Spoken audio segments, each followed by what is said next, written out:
if this is early in Nashville, what would happen if a stick company approached you to do a signature stick? I said, oh, it'd be this one because it would be a different. I wanted it to be like not just this type of playing, but like all sorts of scraping and rhythmical moves. Mm-hmm. So I'm kind of excited because now it's out, and because there has been some time that passed from history, we still have we have the patent, and very good. We're able to do this and now share it. So my partner Troy and I are really looking to explore getting the stick out there, showing how it's used, and even on the road now with the band, I'm gonna try to do like a couple times a week some different grooves from the road, just showing some ideas on the Johnny Rabb Drumsticks Instagram and YouTube and things like that. Right. Will you be selling them at the concert? I do not think I'll be selling them at the concerts because right now, I don't use them in the show. I mean, you know what I'm saying? So, okay. Right. But again, it's a pretty specialty stick that for creative and DJ effects. But they're that goes back to the jungle drum and bass. A little bit. Honestly, more even before it goes back. That's like my first thing. I kind of hand in hand with a free hand, like sort of. I guess what people, if they do know me, or like resume wise, it'd be kind of the hip hop, acid jazz, house, drum and bass, okay, and then rhythm saws and freehand, like all kind of that was gotcha. In clinics and stuff like that. So right now they're just direct to North America on Amazon. And now, do you think you're going to be at Summer NAMM in Nashville? I will be there, probably walking around the show and checking some stuff out. But right now, the stick company, I do not believe will have a booth at this. Yeah. So we're really looking at direct to the customer at the moment. Yep. And I probably will be there checking out some stuff of my buddies' booths, and you guys are going to be there. So, I'm hoping to get there. If we don't have a tour date, I will stop in Nashville for sure. Very good. Very good. Yeah, we can't wait to see you. We hope that works out. Oh, thanks. We'd love to hang out and have you sit down and play the drums. Oh, that'd be awesome. Are you allowed to do that? Of course. Oh, yeah. I'll want to do it, Yeah. Yeah. So when did you come in contact with Collective Soul, and when did all that start? Ironically, back to the NAMM show almost 7 years ago now. Okay. I was there on my own, and in between doing a lot of work at the time with Roland USA as a clinician and product specialist for the V drums. I no longer work with Roland, but I have very much the most respect for everybody in the company. It's great.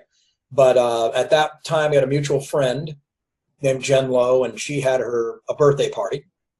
And it just so happened that me and the bass player, who was Will Turpin, were attending the party. And I didn't know him then. He didn't know me. And sort of the rest is history. We met at the party, talked. I'm like, oh, here's what I do. And he's like, that's what I do. And I'm like, oh, I know you're a drummer. At the time it was Ryan Hoyle. And I didn't know. And Ryan had not been drumming with him for a while, but there's another gentleman named, that was drumming with him. And they're like, well, right now we're looking for someone.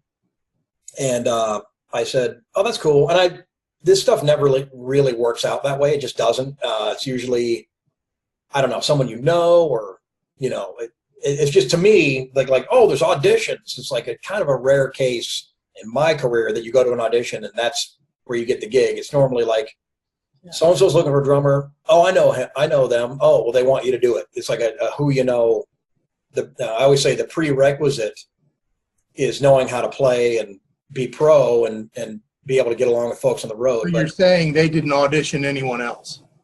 No, they wanted you, and it was. I mean, up to you. It was Will. From my understanding, Will said, like, Jen really was like nicely pushing, going, you need to have him as your drummer. And I'm like a little embarrassed, going like I didn't want her to push that hard. I'm glad she did, but I was like, oh, don't do that. But it turned out they came to the booth the next day, and I was doing some demo there, and that's where Ed, the singer, and obviously Ed Roland, and then Will was like, here he is. And then I just ended up leaving the NAMM show, and Ed says, I'll give you a call. So he did call, and then kind of jammed with him like a little bit in his studio at his home, and then did the 2012 tour.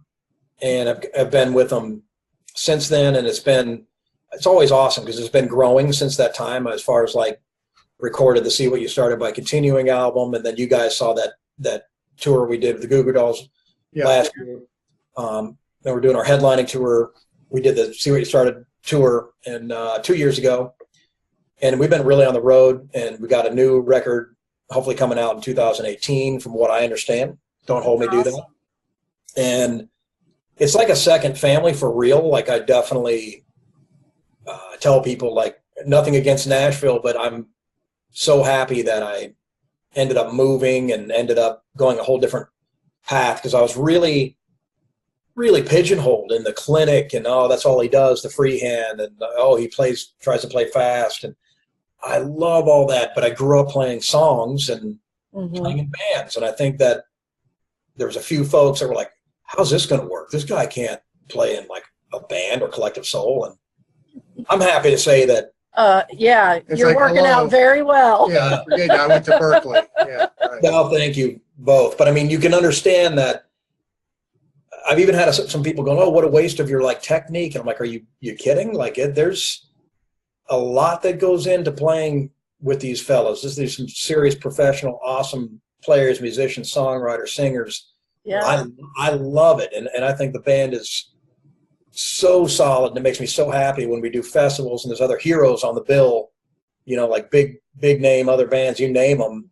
I feel like we're just up there just killing it. I love it. And that's not to be arrogant. I love working with these guys. And it's like a second family. Even if one day they didn't want me to be involved for some reason, it would be man, you guys, thanks for the amazing experience here. I love you guys. That's what it'd be like, because they work hard, and they're cool dudes, support me like crazy, and we're getting ready to go again out. We play tomorrow night, but you know what I mean. We're in that mode right now, hitting the road. So that's how I met them, and it's been going wonderfully.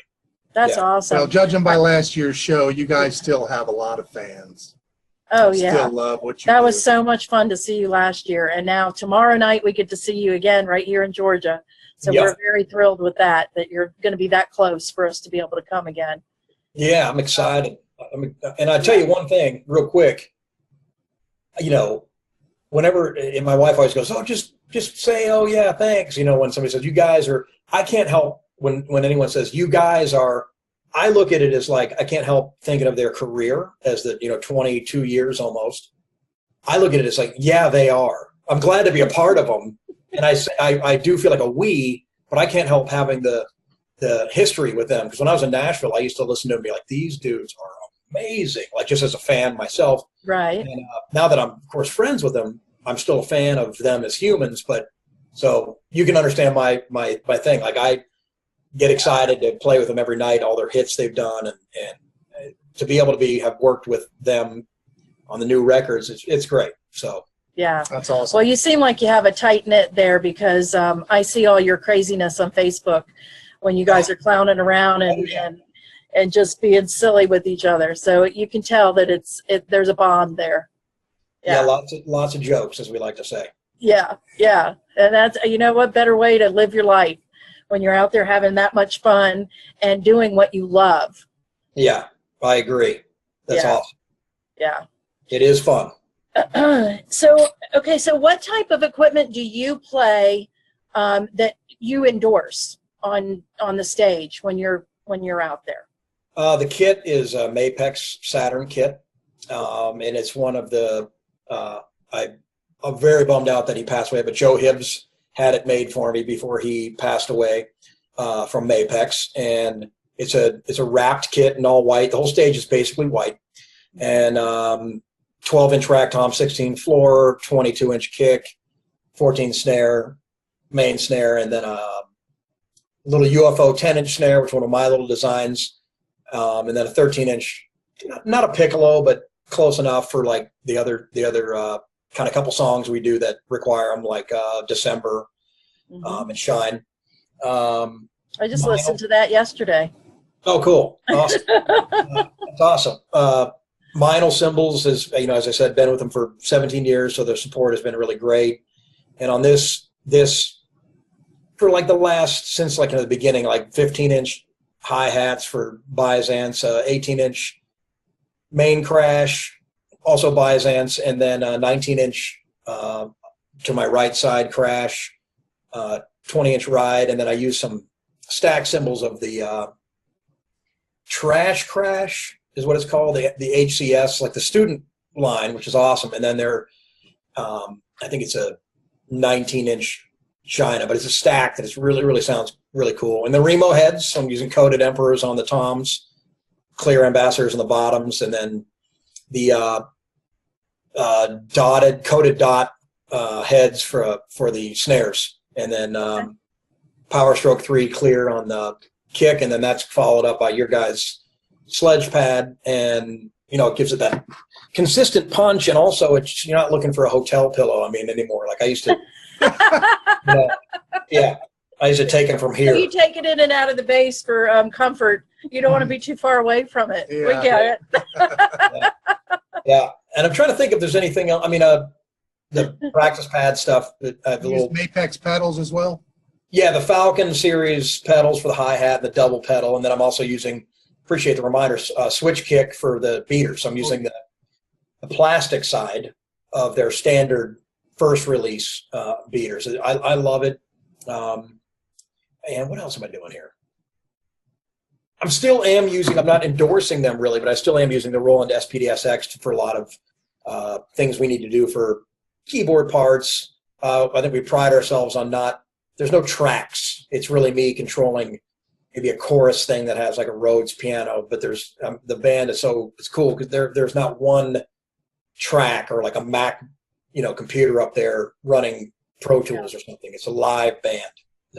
So everything you're hearing is really what, we're doing and what we're hearing as well. Right. I'm trying to think and I'm using my own sticks up there. I did notice one other thing I see on your snare called the Rabb tab. Now you invented that too, right? I did. It's a small little leather pouch, square, filled with weights or BBs in there, and I really like them. It's to keep the control, like kind of muffle the snare a little bit, so the overtones not have to use tape or not have to use the zero ring or whatever you want to call it.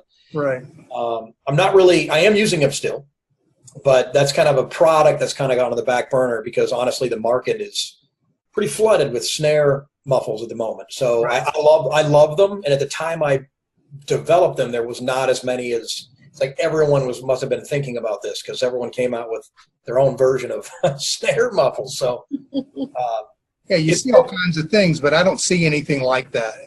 I appreciate it. That's pretty cool.